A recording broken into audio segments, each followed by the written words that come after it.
하나님께서 우리에게 주시는 말씀, 신약 성경 데살로니가 후서 1장 5절에서 12절까지 말씀입니다. 데살로니가 후서 1장 5절에서 12절까지 말씀, 하나님의 말씀 봉독할 때 여러분 경청하십시오. 여러분이 견뎌낸 박해와 큰 어려움은 하나님의 심판이 정의롭다는 것을 보여주는 증거입니다. 여러분이 하나님 나라에 들어갈 자격이 있다고 인정받게 하는 것입니다. 그 나라를 위해서 여러분도 고난을 겪고 있는 것입니다. 이것이 하나님께는 정의로운 일이기 때문입니다. 곧 여러분에게 큰 어려움을 주는 사람들에게는 큰 어려움으로 갚아주시고, 큰 어려움을 당하는 여러분에게는 우리와 함께 쉼을 누리도록 해주시는 것 말입니다. 주 예수님이 하늘로부터 자신의 능력 있는 천사들과 함께 나타나실 때예요. 예수님이 불꽃에 휩싸여 나타나셔서 하나님을 알지 못하는 사람들과 우리 주 예수님의 복음에 순종하지 않는 사람들에게는 처벌을 내리실 것입니다. 그들은 주님 앞에서 또 주님의 영광과 힘에서 떨어져 나가 영원히 망하는 벌을 받을 것입니다. 예수님이 오셔서 자신의 성도들 가운데서 영광을 받으시며 모든 믿는 사람들 가운데서 경탄을 받으실 때에 그렇게 될 것입니다. 이들 가운데 여러분도 들어있을 것입니다. 우리가 여러분한테 증언한 것을 여러분이 믿었기 때문입니다. 바로 그날에 그렇게 될 것입니다. 이런 일로 우리는 여러분을 위해 언제나 기도합니다. 여러분을 우리 하나님이 하나님의 부르심에 어울리는 사람으로 만들어 주시기를 기도합니다. 또 선한 일을 하려는 여러분의 온갖 좋은 뜻과 믿음의 일을 하나님의 능력으로 이루어 주시기를 기도합니다. 이리하여 우리 주 예수님의 이름이 여러분 가운데서 영광을 받게 되며 또 여러분 자신들도 예수님 안에서 그 영광에 참여하게 되기를 기도합니다. 우리 하나님과 주 예수 그리스도의 은혜를 따라서 말입니다. 아멘. 이 말씀을 통하여 은혜 주실 줄 믿습니다. 아멘. 할렐루야. 아멘. 날씨가 조금 추워졌고요. 건조해졌습니다. 감기 조심들 하시고, 저도 지지난주에 고생을 좀 했습니다만, 시간이 갈수록 날씨는 이렇게 건조해지고 추워지지만 또 우리에게는 기대되는 바가 있지요. 그래서 늘 교회력에 관하여 말씀드리지만, 대림절이 시작된다는 것은 교회력으로 새해가 시작되는 겁니다. 그러면 그 앞에까지는 뭐예요? 연말입니다. 그래서 우리는 교회력으로 이제 얼마 남지 않았습니다. 이 교회력 마지막 한 달을 하나님 앞에 어떻게 잘 마무리하면서 보낼 것인가를 스스로도 한번, 그리고 우리 공동체적으로도 생각하면서 우리 지내십시다. 오늘 사도 바울 선생님께서 데살로니가 교회에 보내는 편지글 중 우리가 오늘 후서 1장에 있는 말씀을 읽었습니다. 편지글이에요. 편지글의 특징을 보여주는 인사말들이 정확하게 적혀 있기 때문에 그렇습니다. 그리고 데살로니가 전서에 있는 인사말과 후서에 있는 인사말, 그리고 보내는 사람이 동일합니다. 그래서 좀 짧지만 이 데살로니가 교회에 있는 교인들에게 보내는 편지글에 나타난 사도 바울 선생님의 그 어떤 메시지들을 우리 오늘 한번 살펴보는 시간을 가지십시다. 저도 알고 여러분들도 아시다시피 원래는 1절부터 마지막까지 읽어야 되지만 앞에 인사말을 빼고 오늘 5절부터 읽었습니다. 근데 오늘 5절부터 읽으니 바로 나오는 단어가 뭡니까? 여러분이 견뎌낸 박해와 큰 어려움은 하나님의 심판이 정의롭다는 것을 보여주는 증거입니다. 이렇게 되어 있습니다.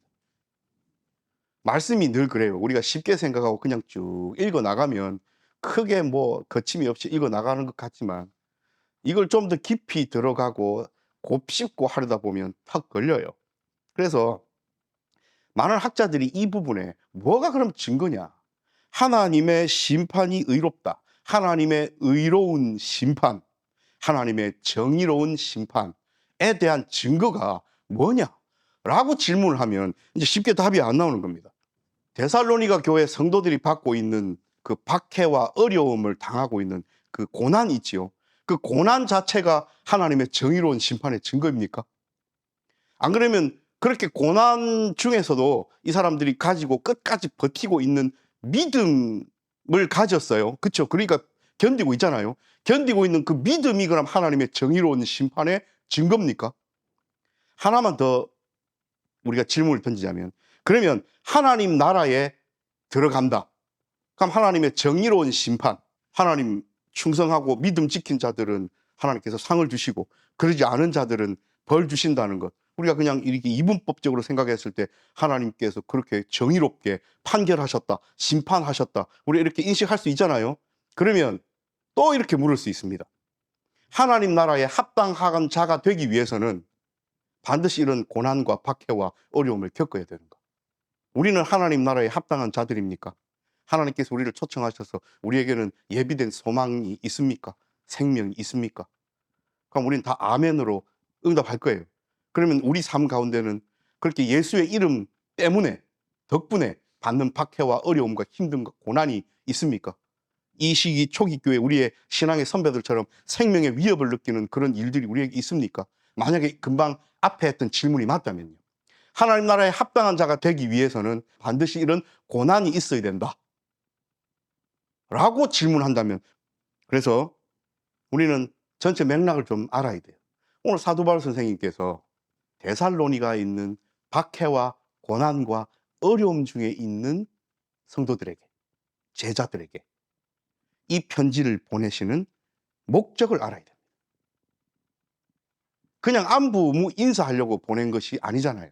이게 러브레터가 아니잖아요. 뭔가 목적이 있어서 뭔가를 좀 달라고 우리는 요청하는 것도 아니잖아요. 이 교회에 보내시는 사도 바울 선생님의 편지글의 목적이 있을 것 아닙니까? 그래서 이 목적이 뭐냐라고 했을 때 격려와 위로입니다. 사람마다 성향이 다르잖아요. 박해가 있고 어려움이 있고 고난이 있을 때에 쉽게 믿음에서 떠나버리는 사람도 있을 거고 끝까지 견디는 사람도 있을 거고 천차만별이에요. 누구를 이렇게 손가락질하고 비난해서는 안 돼요. 사람마다 믿음이 약한 자도 있고 교회 안에는 믿음이 강한 자도 있고 섞여 있어요. 그런데 오늘 사도 바울 선생님께서 의도적으로 마음먹고 이 제자들에게, 이 데살로니가 교회 교인들에게, 이 예쁜 사람들에게, 이 타의 모범이 되는 사람들에게, 데살로니가 교회 사람들은 타의 모범이 되어서 칭찬받았던 성도들입니다. 알고 계시죠? 그래서 이 사람들에게 위로와 격려를 하면서 조금 힘들고 어렵고 다 안다. 너의 선생님이 나도 아는데 하나님이 왜 모르시겠냐?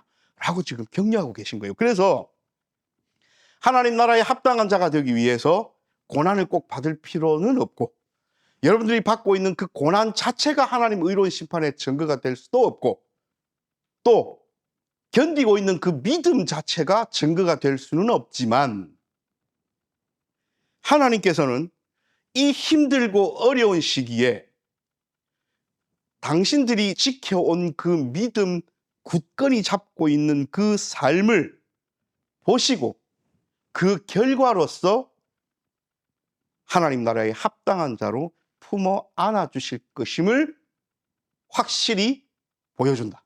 확실히 내가 말한다. 그렇게 하실 것이다. 그러니 믿어 의심치 말라 라고 이야기를 하시는 거예요. 그래서 이것으로 위로하고자 하시는 겁니다.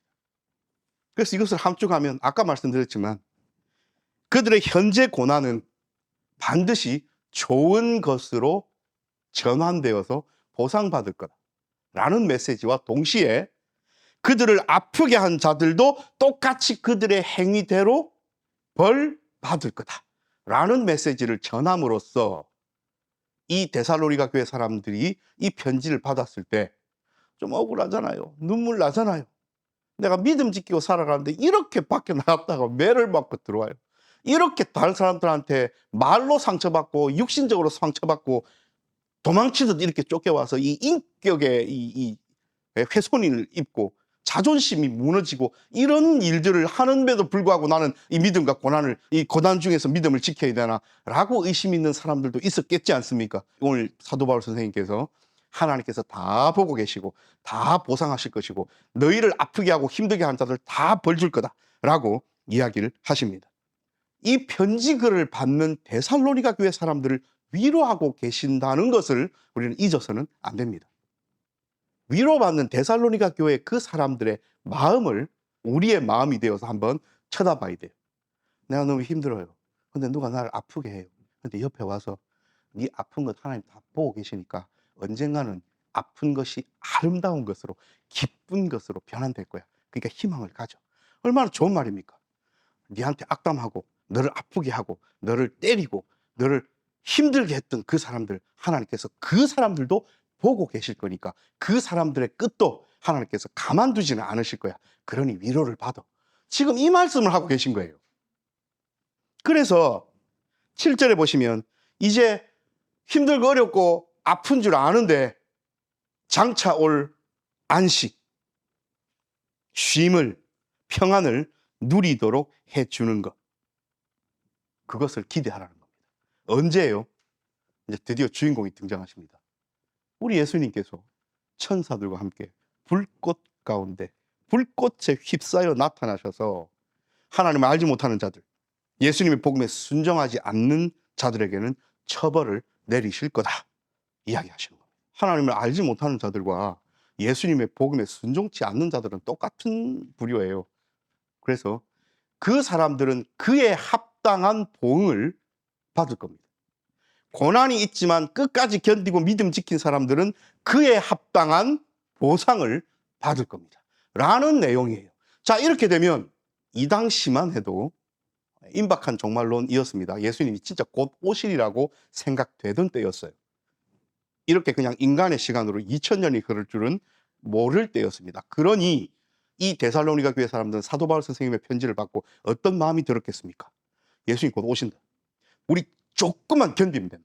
조금만 힘을 내면 된다. 그러면서 믿음 좀 좋은 사람들은 믿음 좀 약한 옆에 있는 성도들 끌어안으면서 우리 조금만 더 견디자. 지금 낙심하면 안 된다. 우리 선생님 글을 봐라.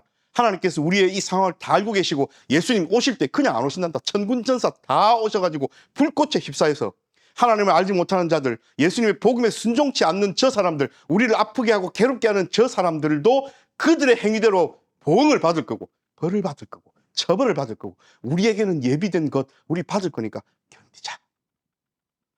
이렇게 하려고 열을 목적으로 사도 바울 선생님이 지금 편지를 보내신 거예요. 오늘 이 데살로니가후서 말씀은 예수님의 오심, 파루시아죠. 이 파루시아를 일종의 계시로 봅니다. 여러분, 계시가 뭡니까? 감추었던 것을 하나님께서 드러내 보이시는 것 아닙니까? 그러면 뭐가 오늘 데살로니가 교회 사람들에게 드러났어요? 예수님께서 안 오실 것이 아니고 오실이라는 것이 드러났어요. 그러니까 누가 옆에서 야, 예수님 오신다는 거 다 거짓말이야. 예수님 오신다는 것 아니야. 만약에 그 말을 누가 믿어버렸다. 그러면 지금 희망을 갖겠습니까? 지금 받고 있는 고난 속에서 믿음 지키는 것이 의미가 있어집니까? 없어지는 거예요. 그런데 오늘 말씀은 그러지 않죠. 예수님 오시는 거예요. 그것도 천사들과 함께 오시는 거예요.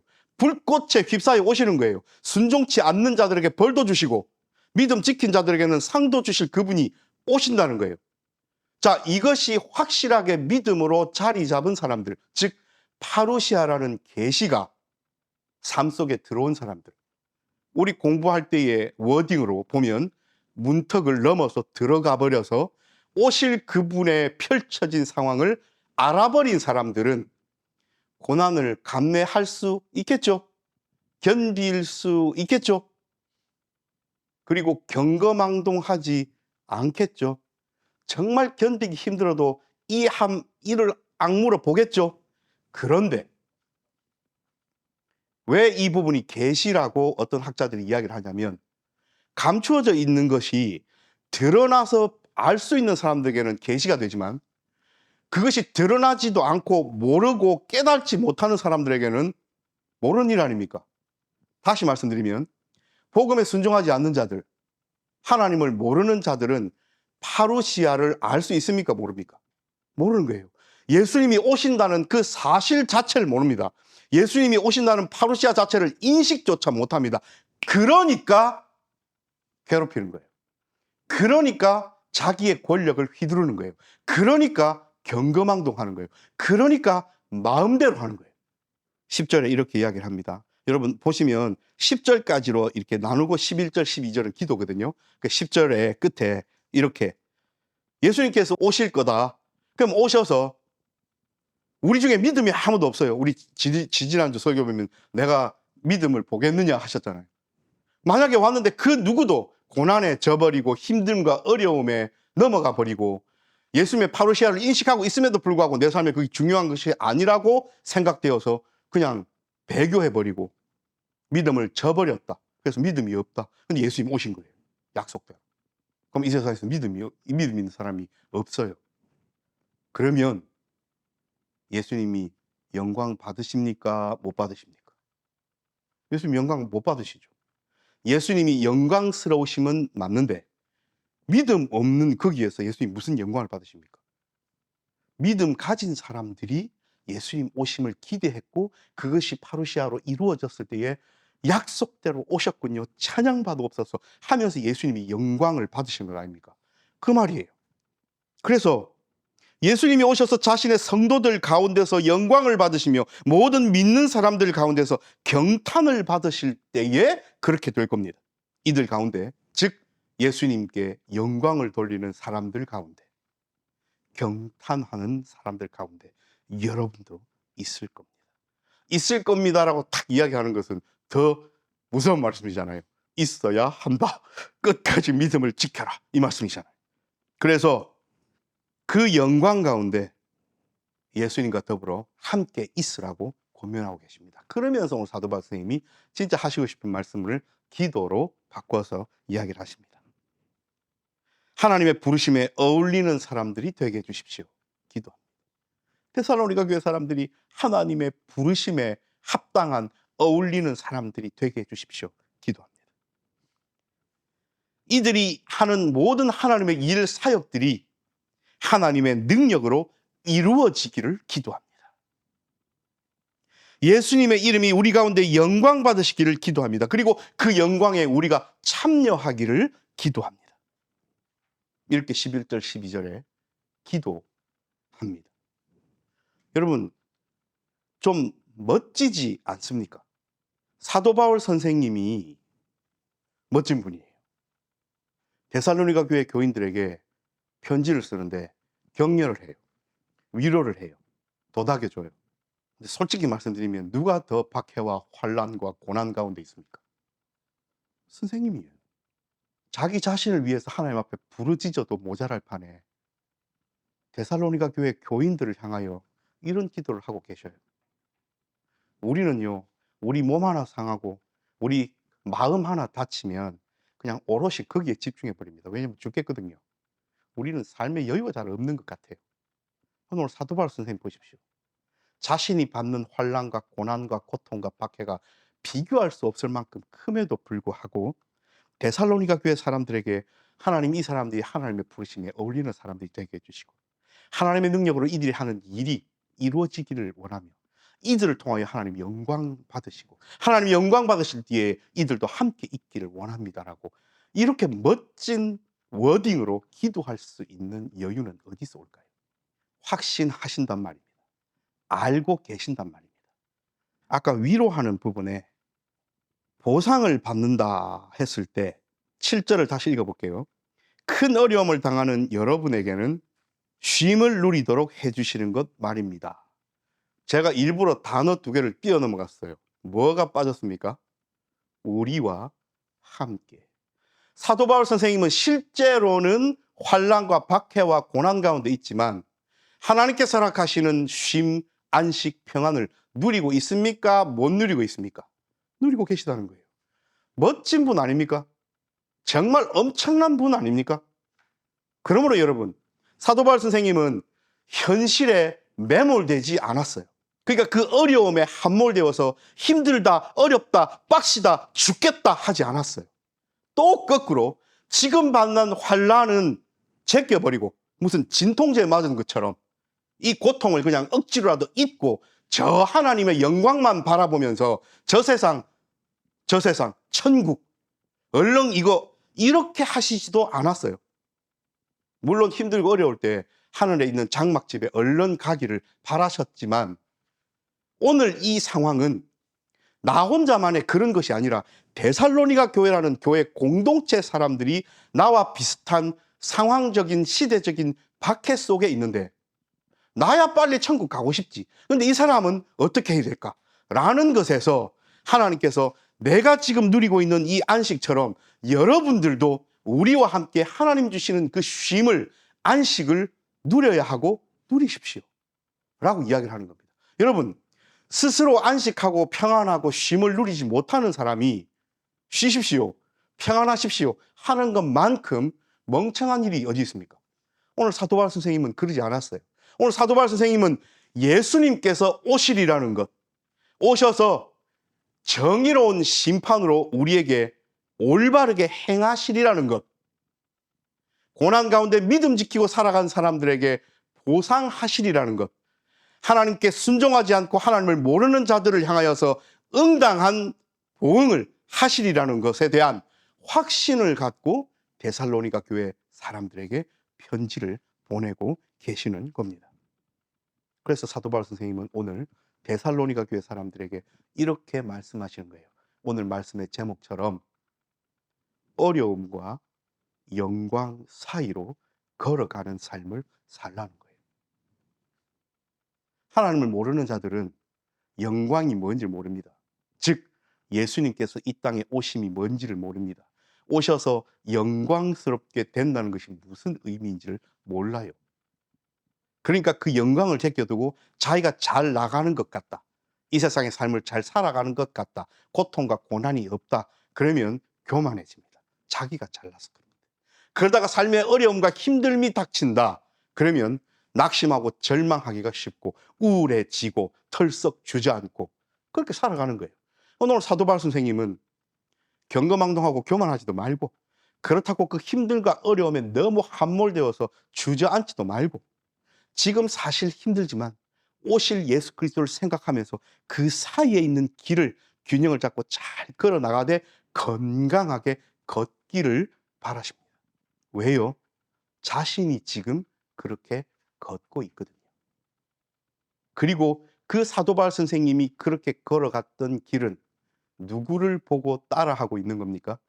누구를 본으로 삼아 그런 삶을 살고 있는 거예요? 이 세상 그 어떤 고난보다도 더 크신 고난을, 육체적, 영적, 정신적 고난을 인간으로서 감내하셨던 예수 그리스도께서, 하나님께서 영광스럽게 하시고 고난과 영광 사이에 있는 그 길을 걸어가셨음을 사도 바울은 알기에 예수님 따라 그렇게 사는 겁니다. 그리고 자신 있게 나도 그렇게 사니 예수님께서 나와 함께 하심을 나는 안다. 그러니 여러분들도 어렵고 힘들고 박해와 큰 어려움이 있을지라도 우리 그렇게 살아가서 지금 주시고 장차 오실 예수 그리스도의 쉼을 우리와 함께 누리자 라고 권면하면서 하나님, 이들이 하나님 부르심에 어울리고 합당한 자가 되기를 기도합니다. 이들이 하나님의 일을 해나가고 그 고난을 견디고 있을 때에 하나님께서 이 일을 이루어 주시기를 기도합니다. 하나님 이들을 통하여 영광 받으시기를 기도합니다. 하나님 영광 받으실 때 이들도 거기에 참여하기를 기도합니다 라고 정말 멋진 말로 기도하고 있음을 보았습니다. 저는 말씀을 준비하면서 이번 한 주 동안 기도가 어떻게 이렇게 세련될 수 있는가를 다시 한번 느끼고 배웁니다. 자, 우리에게를 한번 돌아보십시다. 질문을 5가지를 던져놓습니다. 우리는 삶의 어려움을 어떻게 인식하고 있습니까? 우리 살아가다가 마냥 행복한 일만 있는 건 아니잖아요. 힘들고 어렵고 몸 아프고 마음 아프고 스트레스 받고 고통스럽고 누가 나 건드리고 상황적으로 안 좋고 앞이 안 보이고 분명히 한 걸음 떼서 앞으로 전진해야 되는데 그럴 기미가 안 보이고 뭘 어떻게 해야 될지 내 역량과 능력을 넘어가는 것 같고 갑갑하고 답답하고 이런 일이 있잖아요, 우리 삶에. 이럴 때 우리는 그 고통과 고난과 어려움을 어떻게 인식합니까? 우리는 그런 가운데서도 하나님께서 나와 함께 하고 계심을 동시에 인식하고 있습니까? 저와 여러분은 예수님의 파루시아를 기대합니까? 오심에 대한 구체적인 인식이, 생각이 있습니까?